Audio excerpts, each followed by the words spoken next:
2 en punto, en este horario se confirma que los 3 cuerpos encontrados, torturados y descuartizados en la fosa en Florencio Varela pertenecen a las 3 chicas desaparecidas el último viernes en la zona de La Matanza, en Ciudad Evita. Estamos hablando de Morena Verdi, Brenda del Castillo y Lara Morena Gutiérrez. Ellas habían sido vistas por última vez el viernes cuando se subieron a una camioneta. Ya se conocen esas imágenes en donde se las ve subir. Hay muchísimo dolor, mucha impotencia por parte de su familia, por parte de sus amigos. Hay una investigación en curso, hay muchas hipótesis y muchas versiones. Lo cierto es que el peor final tuvo lugar para estas 3 jóvenes. Bueno, se llegó hasta Florencio Varela a través de un trabajo y un seguimiento de las cámaras de seguridad desde el momento en que se subieron. Ahí estamos compartiendo en uno de los extremos de la pantalla a la camioneta blanca en una de las esquinas. Esto es a unos 100 metros de la famosa estación de servicio de la rotonda de Crovara. Suben por sus propios medios. El seguimiento de las cámaras de seguridad y el impacto de uno de los celulares llevó hasta Florencio Varela. Ahí en la mañana del sábado los celulares se apagaron, nunca más funcionaron. Se estima que las muertes se produjeron entre la madrugada del sábado y el viernes por la noche en el lugar donde fueron hallados los cuerpos. El hallazgo es macabro, se habla de 3 cuerpos descuartizados, desmembrados. Esto sucedió en una casa en Villa Bateone, allí en Florencio Varela.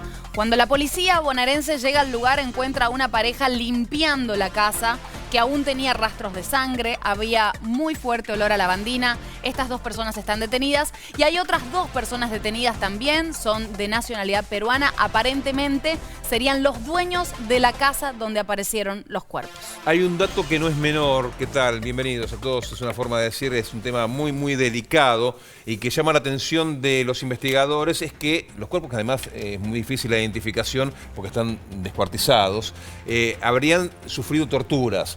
Eso excede cualquier tipo de hipótesis y se busca ya en un plano de una venganza o de un ajuste de cuentas, o vaya a saber por qué camino, pero abre un camino de investigación distinto al de un crimen netamente de características sexuales. Bueno, vamos a saludar a ustedes, gracias por elegirnos, y también a la mesa. Gaby, Hugo, ¿cómo están? Un día cargado de información hoy, más allá de el tema del día. Duro. Cada uno desde sus campos también tienen mucho para aportar hoy porque hay mucho que contar. Bueno, estamos en vivo trabajando con esto, el tema claramente que nos tiene a todos consternados. Vamos a ver a nuestros móviles y saludar a nuestros compañeros. Allí abajo lo vemos a Mariano Introcaso, que está en la tablada. Así es, está Mariano en el sector donde estaba la familia, después se trasladó a la DDI. Un ratito estaremos con Mariano allí en la zona de La Matanza, pero estamos en el lugar del hallazgo. La información pasa por Florencio Varela. Laura Mañoque, ¿cómo estás? Bienvenida. ¿Cómo te va? Buen día Alejandro, buen día Magali. La información pasa por Florencio Varela porque estamos a metros nada más de la casa del hallazgo, ¿no? Verdaderamente lo que ha ocurrido aquí, el hallazgo de los 3 cuerpos descuartizados en una bolsa, enterrados, tremendo lo que ha ocurrido aquí a partir de que se supo todo este seguimiento que ustedes estaban hablando allí en la mesa. Recuerden que estamos en la calle Florida y San Borombón, es una localidad, un barrio de la localidad de Florencio Varela, zona sur del Gran Buenos Aires, con esas antenas que se activaron, decíamos por primera vez luego del momento de la desaparición, que fue el día viernes a la madrugada. Recordemos que una antena se activó sorpresivamente, la investigación estaba al tanto, por supuesto, en el Bajo Flores, en la Villa 1114, luego una suerte de ventana, un cuadrado, dicen negro, no se supo absolutamente más nada, y luego otra antena, otro celular se activó aquí mismo, donde estamos viendo. Hay parte de la policía científica que está trabajando, parte de la policía bonaerense de la municipalidad, también de Florencio Varela y la bonaerense a nivel general, que tienen todo el perímetro, podríamos decir, de la casa, de la vivienda, donde se han encontrado los hallazgos con sangre, lavado con lavandina, y la camioneta blanca detrás de parte de las camionetas que vemos aquí, que están como una suerte de recodo, no se puede ver porque está todo vallado, por supuesto, desde las primeras horas de la madrugada, se encuentra la camioneta blanca incendiada, totalmente destruida, que fue la camioneta blanca que se ven en los videos que la policía refiere, Laura, es la que hicieron el último seguimiento hasta, Alejandro, perder el rastro. Sí, hasta perder el rastro, sí. Y aparte, ahí no es un dato menor el de la camioneta, que aparece incendiada, como decís vos, que en principio se dio una información que no fue verídica, que había un cuerpo calcinado en el interior de la misma y demás. Es una camioneta robada, Fíjate vos, desde el inicio Claro. de que recogen a las chicas. Tiene una patente fraguada. Y además una patente que no pertenecía a esa camioneta que a su vez era robada. O sea, Claro. todo mal desde el principio, ya Claro. pensado el levantamiento de las chicas para generar un ilícito, ¿no? Exactamente, verdaderamente estaban ya dentro de lo que sería una ecuación de delito.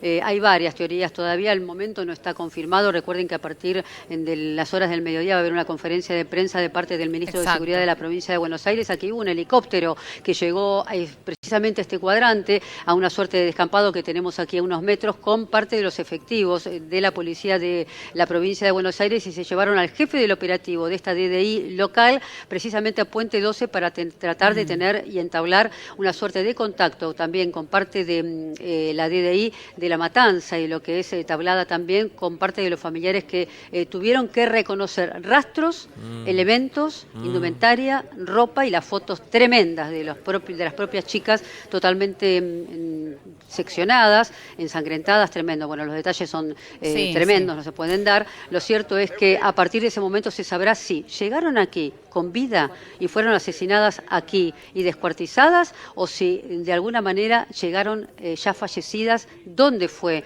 que las atacaron finalmente? ¿Cómo fue esa decisión? Si primero asesinaron a una, se cree que la de 15, la menor, Lara, y las otras jovencitas de 20 años, recordemos, fueron las que fueron llevadas a esta situación a través de alguna suerte de señuelo. ¿Podrá haber sido así? Bueno, está todo en investigación. Sí, tenemos parte de las teorías, no las podemos dar nosotros porque no somos oficialmente la palabra autorizada, pero ya se sabe, o parte de las familias también están reconociendo que algunos indicios tenían de determinadas personas que estaban en su alrededor o en su entorno, que estaban de alguna manera involucrados en algunas situaciones con la venta o tráfico de drogas. Una pareja aquí en esta casa que está, según dicen los vecinos, y ya cerramos con esto, una pareja que estaba aquí en esta casa abandonada o podríamos decir sola, refieren que se quebraron y finalmente dijeron y llamaron a la policía para decir que estos cuerpos de estas chicas estaban aquí, que habían sido asesinadas. Así que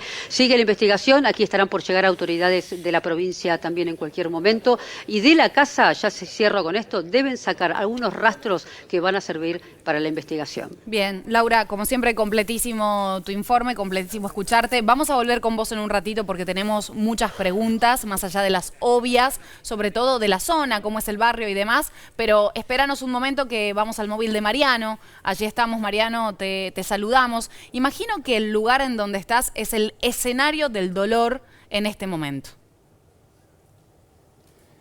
Maga, Ale, sí, tal cual, como vos decís. Hoy ya cuando llegamos, ayer también estuvimos en este lugar, hoy cuando llegamos ya el clima era diferente, ya había más silencio y así todo antes de conocerse la noticia, ¿no? Las familias de tanto de Brenda como de Morena, que son primas, las dos de 20 años, están aquí, está su abuelo también, su primo Federico, que fueron quienes tuvieron contacto con nosotros permanentemente desde que se supo la noticia, que se empezó a televisar allá por el día domingo. Esto fue el día viernes, como ustedes antes marcaban, y sí, muchísimo dolor. Aquí estamos en la rotonda de Tablada, a metros de Avenida Crovara y de Camino de Cintura, en los monoblocks de Tablada que tenemos aquí en imagen. Y fue un momento muy doloroso cuando se enteraron la noticia, su abuelo, sus familiares, llegaron las madres, pudimos ver a Sabrina, la mamá de Morena, también a Paola, la mamá de Brenda, llegar a este lugar, a sus hermanos. Fueron momentos muy dolorosos. Mariano. De hecho, nos hemos corrido, estamos un poquito más lejos de donde estábamos, por pedido de la familia también, y por respeto. Estamos a más de 100 metros del lugar, así que bueno, esta es la situación que se está viviendo en este momento. Sí, es como una suerte de zona cero donde estás vos, porque ahí comenzó todo, ¿no? A unos 100, 200 metros está seguramente la rotonda de Crovara, allí donde está la estación de servicio, donde se encontraron las chicas y después se desviaron unos metros más aparentemente para subir finalmente a la camioneta blanca. La familia, el abuelo, que habla muy bien, vamos a escucharlo ahora, estuviste con él vos, Mariano, da una certeza de algo que tenemos que respetar todos, me parece, que más allá de la actividad que pudieron haber llegado a realizar estas chicas, no es justificativo de nada. No hace falta ni aclararlo, te diría. Bueno, sí, porque se acentúa mucho en la actividad de lo que realizan, como si utilizar o prostituirse sea sinónimo o esté al alcance de tener un final de estas características, ¿no? Es tremendo, pero el propio abuelo lo tuvo que aclarar, ¿no? Y ellos lamentablemente hicieron hincapié en eso ya desde el otro día, y ahora el abuelo nuevamente cuando se acercó y agradeció a los medios porque dice que por nuestra presencia se fue ejerciendo un poco más de presión y se pudo investigar con un poco más de celeridad, que ellos es lo que reclaman también, ¿no? Que al principio no se actuó con la premura del caso, ¿no? Con la premura correspondiente a la desaparición de estas 3 jóvenes, que luego con la aparición de los medios de comunicación ya el día domingo fue cuando la investigación, según lo que dice la familia, la investigación se encauzó un poco más, y la escuchaba Laura antes también, y sí, las hipótesis son diversas, no es momento nuestro para ponernos a expresarlas, menos desde este lugar, pero sí, las hipótesis son varias y algunas controvertidas también. Hablábamos del abuelo, recién vos, Ale, lo traías a la conversación, y la verdad que la entereza que tuvo Antonio durante increíble, todos estos días, también Federico, sorprendente, su primo, que los destaco porque sí, Maga, fueron los que dialogaron con nosotros, fueron los voceros. Es una situación difícil. Sí. Ellos la verdad que vinieron, pusieron la cara también. Y bueno, Antonio hace un ratito nada más se acercó acá a los medios, que ya nos habíamos corrido lo suficiente para darles privacidad, y esto es lo que nos contaba, esto es lo que decía. Todos vamos a reclamar justicia, pero acá no es reclamar justicia, parece que fuese injusticia lo que hace. ¿Entendés? Nosotros... O sea, ¿vos tenés miedo de que no se sepa quiénes fueron? No, vamos a luchar para eso. Se va a saber. ¿Qué vas a ver? No lo vamos a averiguar nosotros. No vamos a averiguar. Familia, se les puedo asegurar que lo vamos a averiguar nosotros. Somos una familia muy grande, tenemos familia que trabaja en un lugar importante, pero a ver, no viene por ese lado, porque ahora nos pasó a nosotros, mañana pasan por acá, todos. A ver si no vienen y ponen cámaras, porque si tuvieran las cámaras bien, esto no pasaba a lo mejor, capaz que lo hubieran lastimado. Pero fue todo muy tarde, el barrido... ¿El reconocimiento de los cuerpos? Sí, están y ya nos confirmaron de que eso, por eso vine ahora yo a estar con... Antonio, hay mucha bronca también, están enojados con la policía, con el fiscal, por cómo trabajaron o por lo que no hicieron, ¿no? Claro, porque vos no podés pedir el día de ayer un barrido de celulares, condiciones del barrido de celulares encontraron en el lugar, estamos todos locos.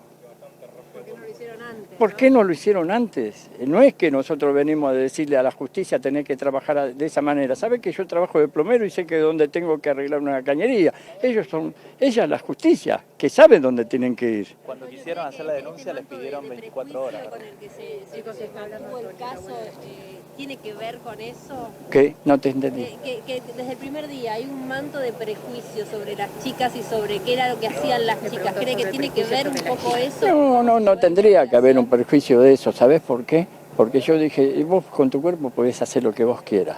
Y que estés libre de pecado, como lo dije varias veces en la televisión, que tire la primera piedra, el que esté libre de pecado. Todos tenemos algo que no corresponde, ¿entendés? Y son más la gente mala gente mala que la buena. Yo los considero a ustedes todos buenos. Veo que laburan todos los días, después no olvido en su vida íntima, no puedo decir quién es la cronista de tal canal o de tal canal. Vos tenés tu trabajo y tenés todo el derecho a hacer tu vida. Antonio, sí. ¿Cree que hay más responsables a pesar de los 4 detenidos? No, a ver, decime, a mí llegó a nuestro oído que se robaron 1 kilo de marihuana o 1 kilo de cocaína, pero ¿quién se las dio? ¿Cómo entró eso? ¿Por qué?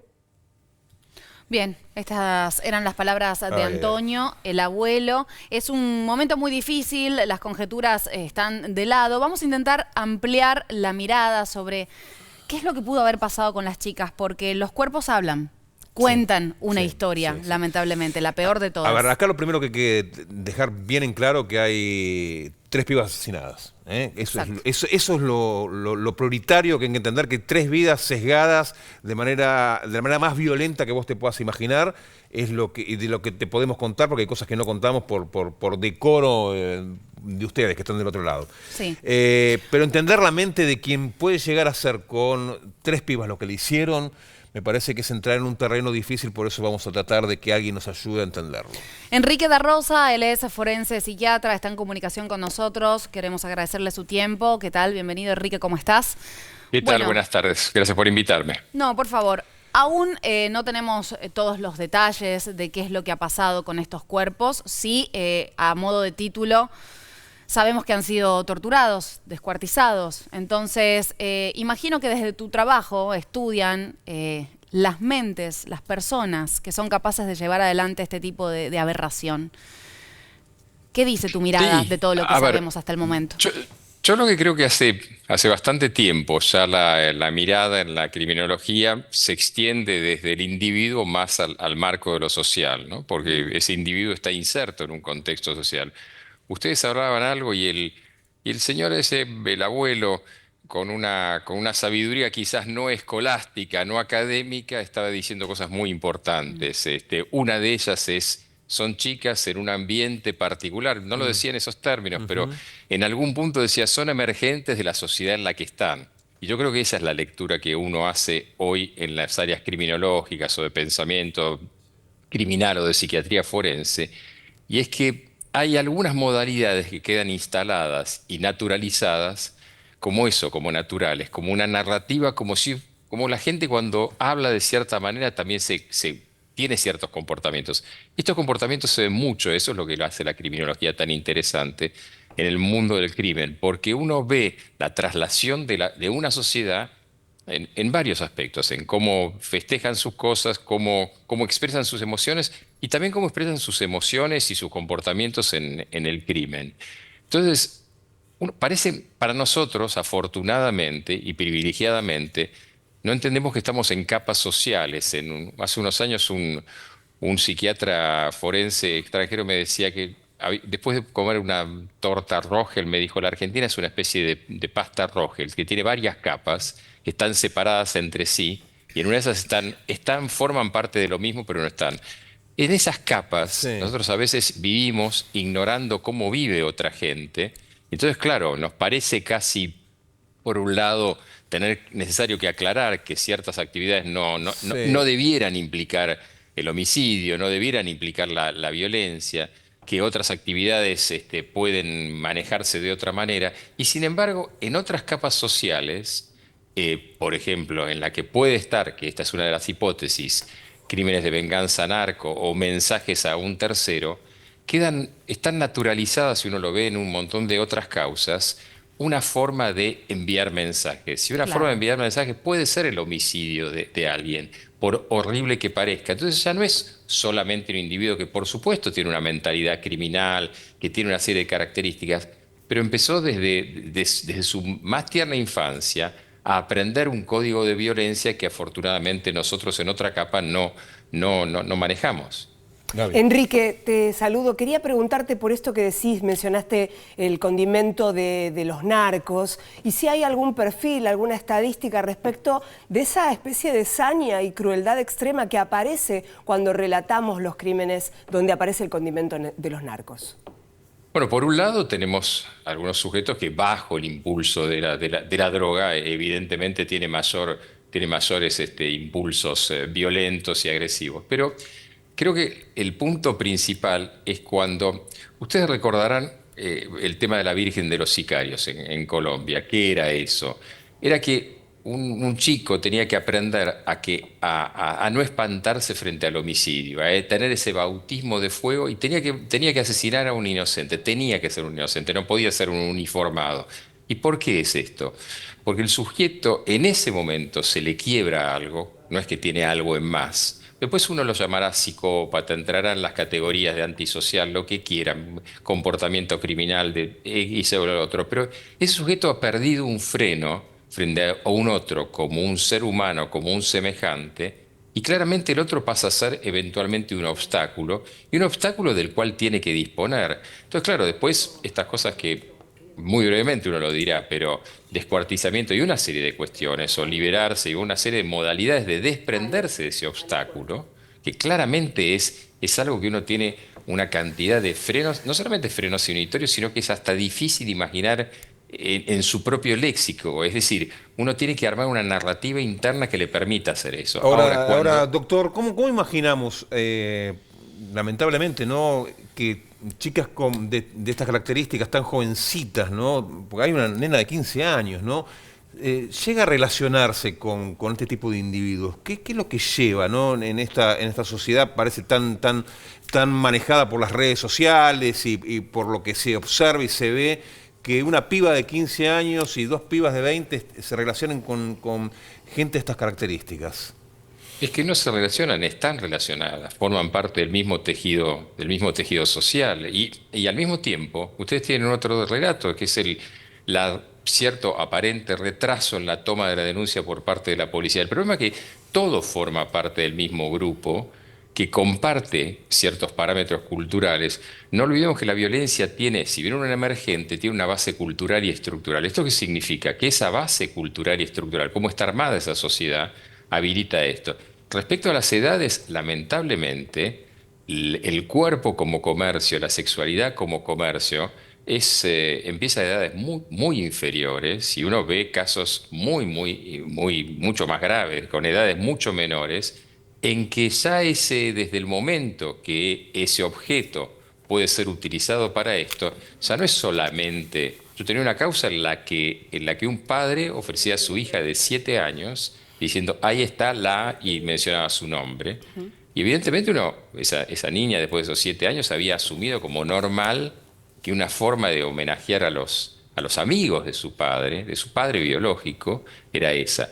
El problema es que esto queda naturalizado en un ambiente del cual obviamente los individuos no son responsables ni culpables. Es una sociedad que por algo hablamos de sociedades marginalizadas, y la marginalización no es solamente económica, es básicamente emocional, cultural, es una serie de cosas en las cuales ustedes tienen ahí en un recuadro la gente quejándose. No se está quejando solamente de esos homicidios, esas pérdidas, está quejando de de lo que esto demuestra respecto a sus condiciones de vida. Y doctor, le hago una consulta puntualmente con respecto a las chicas jóvenes que nos están mirando ahora. ¿Qué mensaje se le puede dar justamente para evitar tratar de caer en estas trampas que muchas veces se muestran como la atracción que puede generar el dinero ante la necesidad económica que están pasando muchas familias? ¿Cuál es el mensaje a las chicas que nos están viendo en este momento? A las chicas puede ser uno, y ahora lo voy a decir, pero evidentemente tiene que ser un mensaje más macro, tiene que ser los que desde que tengan la posibilidad de escolarizarse adecuadamente, desde que tengan una estructura familiar que en una de esas no existe y demás. Pero evidentemente el gran problema es que por un lado hay una cultura de la inmediatez. Cuando pierden toda esperanza de un rédito futuro, es decir, todos los que estamos hablando sin duda hemos transcurrido esfuerzos laborales, estudiantiles y demás que llevaron a que pensáramos que hay un plan posterior. Ahora, cuando yo no veo un mañana porque no tengo otra opción que el presente inmediato, tengo que obtener una gratificación inmediata. Gratificación significa que la recompensa sea inmediata, porque lo de pasado mañana ya no existe. Esa es la primera cuestión.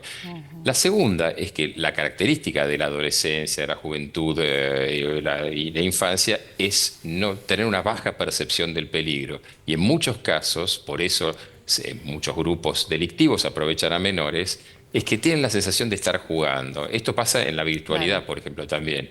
Esa ausencia de percepción de peligro, estos casos, lamentablemente, si los pudiésemos trabajar, y uno está agradecido con ustedes, con los medios, cuando hacen esto, es que permiten empezar a entender que no hay que estar con pánico a la calle, pero sí hay que entender que el peligro existe y que, de alguna manera, relacionarse con ciertos grupos no es gratuito.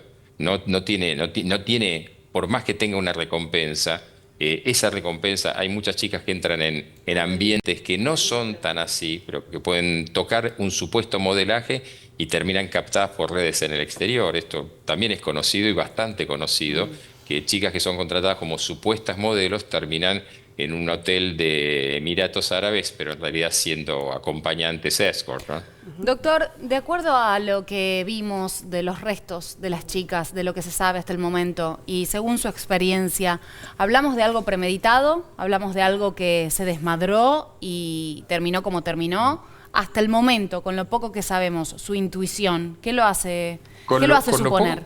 Con lo poco que sabemos, sí hace suponer gente que no lo ha hecho por primera vez. Claro. Es decir, gente que tiene una preparación, que sabe, que básicamente diría que no lo ha hecho por primera vez. Cuando el abuelo mencionaba, yo soy plomero, y en realidad yo me quedé pensando, este hombre se da cuenta que esto no lo hizo un impulsivo. La duda habría que ver si esto fue una trampa, y a eso sería también el móvil, ¿no? Si fue una trampa ligada a luego una posterior venganza o un mensaje, candela y demás. Hay tortura aparentemente, eso no es un dato menor. Sí. No, por supuesto, y eso podría ser parte de eso, o podría ser parte de un desmadre también dentro de una situación que también se ve. Creo que nos faltan muchos elementos, pero básicamente el énfasis hay que ponerlo en que evidentemente tenemos una parte de la sociedad totalmente desprotegida.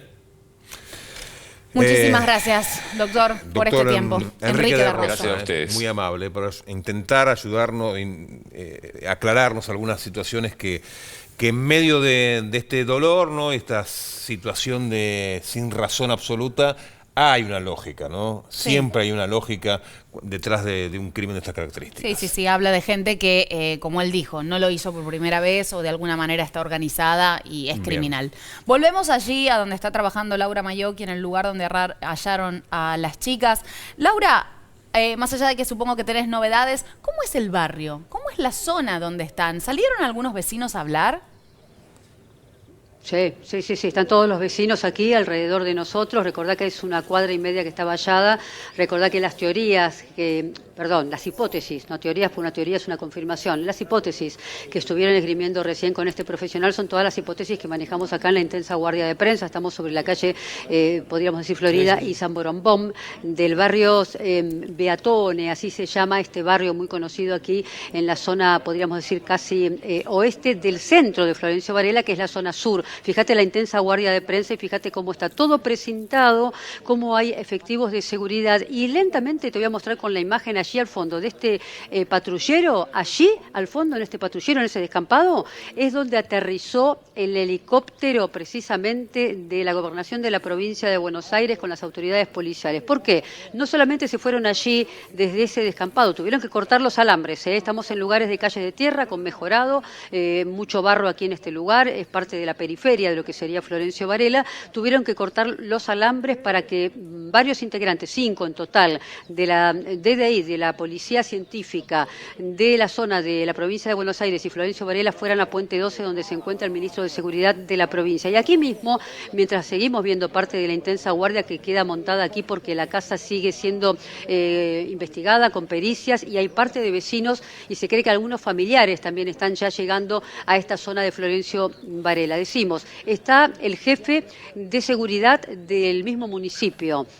El jefe de seguridad de Florencio Varela acaba de ingresar, acaba de penetrar al lugar donde se encuentra la casa específicamente vallada también, y a metros de esa camioneta que tiene como una suerte de guarda de color azul celeste, detrás se encuentra el domicilio particular y pegado al domicilio particular en otra suerte de descampado como una suerte de codo se encuentra la camioneta totalmente incinerada. Calcinada. También con manchas de sangre, con manchas hemáticas. ¿Por qué calcinada? Como bien decían algunos investigadores, cada vez que quieren borrar las huellas, saben que, por supuesto, la lavandina no es suficiente, porque la casa está en las paredes y los pisos lavados rápidamente con lavandina y, sin embargo, ya la policía científica acaba de identificar parte de los rastros hemáticos. Pero de la camioneta, con los rastros totalmente quemados, incinerados, con luminol, bueno, si habremos hablado del luminol, con otros casos resonantes, ¿no? María Marta García Benzulce, etcétera. Pero volviendo aquí ahora, sabemos que hay mucha tecnología científica que ha avanzado muchísimo, pero contra el fuego, Alejandro Magalí, contra el fuego, contra los restos incinerados, no hay con qué darle. Es casi te diría la característica sin igual o inequívoca de que algo mafioso detrás hay, porque tenés que borrar lo que sabés que puede llegar a cambiar el rumbo de la investigación o darte directamente con la pista de quiénes y para qué ocurrió todo esto. Volvemos todo el tiempo con vos, Laura, desde el lugar. Vamos a regresar ahora a la zona de Ciudad Evita, que fue primero, Mariano, epicentro de exigencia, ¿no? El vecino decía, queremos que aparezcan las pibas con vida. y ahora es también de una suerte de decir, che, tardaron un montón en salir a buscar. ¿Por qué tardaron? ¿Por qué esa queja, Mariano? ¿Porque se presume ningunearon a la familia pensando que las pibas se habían ido o por la actividad que realizaban? ¿Realmente tardó la policía en actuar? Eso, Ale, es lo que indica la familia, ¿no? Que a partir de la presencia de los medios el día domingo fue cuando se aceleró la investigación. Eso es la postura de la familia. Ahí te estábamos mostrando en imagen, Ale, Maga, para tener una visión un poquito más acabada, la rotonda de Tablada. Ahí están los monoblocks de Tablada, donde vivían Brenda y Morena, las primas de 20 años, que vive allí su familia. Y enfrente, cruzando, ¿no? La YPF. Está la YPF. Como vos decías, Ale, antes, el punto cero, ¿no? Para que vean, lo estamos mostrando para que vean la cercanía que hay con el lugar. Luego se fueron algunas cuadras más hacia adentro, donde se produce ya el momento en que se suben a la camioneta y demás. Pero bueno, eso era para mostrarles cuál es la situación. Acá está todo cortado. Nosotros estamos en el medio de la ruta por el corte de los vecinos, que se ha cortado toda la circulación. Porque, Mariano, en la hacia YPF... Ezeiza, también hacia el lado de San Justo. Porque en la YPF se encontraron... ¿Cómo, Ale? En la YPF se encontraron las primas que salían del mismo conjunto de monoblocks y se juntaban en la estación de servicio con la más chica, la de 15 años, que no vivía en la zona de Ciudad Evita y que venía de más lejos. Era el punto de encuentro del YPF. Después en González Catán. Claro, venía de Catán. Después de la YPF se iban hacia el punto de encuentro con, bueno, la camioneta con la persona que las había citado, ¿verdad? Sí, tal cual. Es así. Y vos arrancaste diciendo la bronca de la familia y ellos apuntan a eso, apuntan de que la investigación no se aceleró desde el principio. Apuntan también, no quieren decirlo, pero también apuntan un poco al trabajo que tenían las chicas, que eran trabajadoras sexuales, entonces como que quizás al principio se relativizó un poco la presencia de los medios. Para ellos fue muy importante. Fue muy importante, porque desde el domingo que se supo, esto pasó el viernes, del viernes al domingo ya habían pasado un montón de horas, así que para ellos fue muy importante para avanzar en la investigación. Ahora estamos lejos. Sí, Maga, te escucho. Vos allá habrás visto a la familia reaccionar, habrás visto a la familia enterarse de esta noticia, a los amigos y demás, porque estamos hablando de un crimen, un triple crimen terrible, y hablamos de 3 personas que dejan de estar en sus casas, 3 familias destrozadas. Hay una de las chicas que era mamá, ¿no? ¿Qué sabemos de las chicas? Sí, Brenda, sí, ahí Antonio, el abuelo, nos decía que el hijo tiene 1 año y que a la noche la llamaba, que pedía por su madre, que ahora comienza todo este periplo. Brenda vivía con la familia, con la abuela, su mamá, su mamá y con sus abuelos. Antonio es el padre del papá de Brenda. Y contaban eso, él decía que si bien las quería las dos, pero tenía debilidad por Brenda, por esta chica que había sido mamá hace 1 año. Su hijo tenía nada más que 1 año, que eran muy amigas con su prima, con Morena, que estaban juntas siempre. Y bueno, y que se criaron y que conocieron este barrio acá, los monoblocks de Tablada, desde que nacieron. Claro. Y la familia, el dolor de la familia... Sí, no, que sin la sociedad, sin desearlo, ¿no? Nosotros mismos, los periodistas, sin desearlo, tenemos esa cosa del dedo acusador, ¿no? De si sabía a lo que se dedicaba, si no sabía, qué pudo haber hecho. A ver, Antonio lo dijo, y hay que tener un poco, hay que ponerse en los zapatos, ¿no? 30 nietos, y el tipo lo dice claro, yo no puedo saber dónde están mis 30 nietos que hacen las 24 horas del día. Hay que ponerse también en diferentes situaciones que nos exceden, ¿no?, a las realidades de cada uno de nosotros, ¿no? Antonio, la verdad que vuelvo a rescatarlo como lo hicimos antes, tanto Antonio y Federico, por la entereza que tuvieron todos estos días y la entereza de venir a hablarnos. Tremendo. En forma también de agradecimiento porque habíamos estado.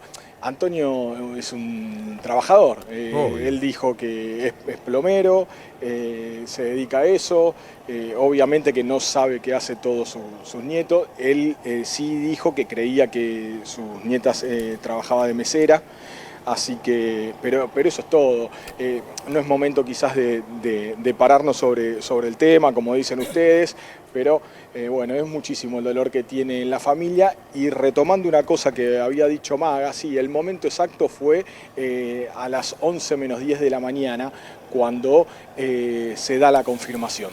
Se da la confirmación, allí Antonio se entera, se desmorona, empiezan a llegar las madres, ahí llegó la mamá de Morena también con la noticia, si bien en principio nos dijeron que no tenían 100% confirmado, pero con el correr de los minutos tuvieron que les muestran son fotos. Que decirlo y allí nos confirmaron. A la familia. Mariano, gracias por tu relato, sabemos lo difícil que es estar ahí y qué bueno que como equipo han sido prudentes y le están dando a la familia un tiempo para pasar este dolor. Bueno, todos tenemos algo, nos moviliza, sí. ¿no? Sí, yo respecto de lo de Antonio me dejó pensando, también me ayudó mucho la opinión del doctor, teniendo en cuenta lo alejado que estamos cuando parecemos que estamos cerca de los chicos, ¿no? Del control, claro. Que digo, entiendo el hecho de las redes, de la vinculación que es imposible hoy prohibirle a un hijo, pero digo, qué poco control tenemos. Y esto es para todos, en general. No lo digo por situaciones distintas. La otra que tiene que ver, como incógnita, y la planteo a nivel de la mesa también, tiene que ver con cómo el narcotráfico se ha metido tanto como medio de vida en muchos hogares, mucho más de lo que todos imaginamos. ¿Cómo convive Convivimos ¿no? con casos, sin saber al lado podemos tener a alguien, ¿no? Lo dijo el doctor, mencionó la Virgen de los Sicarios. Sí, a eso, por eso no lo interrumpí. Pero fue muy interesante cuando hablaba de esto de que todos son parte del mismo tejido social, ¿no? Desde las víctimas, no perdamos de mirada que las víctimas son 3 chicas que fueron asesinadas, las víctimas, los victimarios, la policía también, como un entramado casi del mismo tejido social. Y esto que mencionó, que para los que somos papás, mamás de chicos jóvenes, la baja percepción del peligro. Sí, ¿no? Que era como, es tremendo. La inocencia. A veces esto que vos decís, no sé si el control. Sí, uno puede apenas conocer lo que hacen los hijos, las hijas, pero esa baja percepción del peligro, de dónde se meten los chicos, es algo que, bueno, no se puede manejar. Hay baja percepción también en la sociedad del riesgo que significa la droga, porque hace muchos años la droga era algo muy marginal, que afectaba a algunos sectores. Hoy la droga está en distintos sectores de la sociedad. Sí, es transversal a todas las clases y creo sociales. Que es un factor común. La violencia está ligada a la droga, la violencia en el deporte, la violencia, en este caso, en mentes criminales. La droga es un desencadenante y tal vez no está muy percibida por todos los sectores de la sociedad que están así, ¿no? Sí, algunos hasta lo toman como un esparcimiento del fin de semana. Y esa percepción de la fantasía que también generan las redes sociales, ¿no? Acerca del dinero fácil. De lo fácil, de lo que seduce. Lo inmediato. Del me hago una cuenta OnlyFans y gano... Total con inocencia.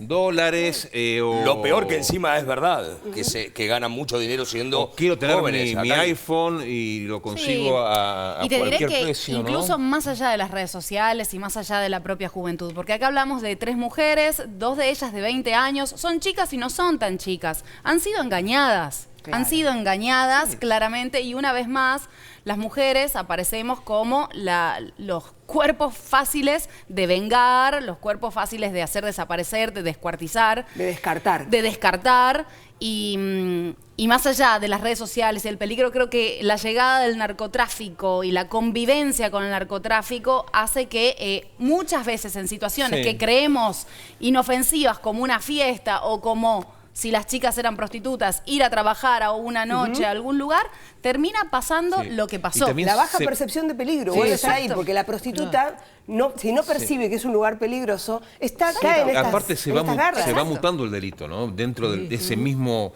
entramado, sos víctima y victimario en algún momento. Y lamentablemente, como en estos casos, con el mismo final. Vas y venís, no sabés en qué lugar estás, en un momento sos víctima, en otro momento sos victimario, Bueno, en un momento sos consumidor, en otro hay momento... 3 personas fallecidas, son las víctimas. Terminan siendo, en este momento terminan siendo las víctimas finales. Bueno. Pero bueno, hay que Son las víctimas, no hay las no, pero hay que entender, me parece, toda la historia para saber cómo se llega a ese momento, ¿no? Sí, ¿Qué pasó no se antes? puede criminalizar a las víctimas. No, ni de ninguna manera.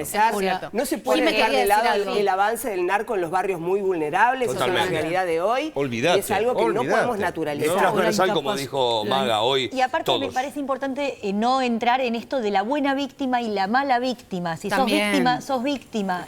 También. Es muy peligroso esa diferenciación Hoy que a hay veces una se termina marcha. haciendo. O la Sí, incapacidad hoy hay una para marcha detectar a las el 19 peligro. horas está convocada en la Plaza Flores por organizaciones de mujeres para decir basta de asesinar a mujeres jóvenes en nuestro país. Igual, lamentablemente, la policía tiene que ir sobre la víctima, sobre su historia, y para saber, de esa manera poder, es lo que se llama la autopsia psicológica, ¿no? Para poder saber qué hay detrás, para poder encontrar a los responsables. Sí. Es indudable. Hay así. 3 mujeres descuartizadas. Es exactamente eso.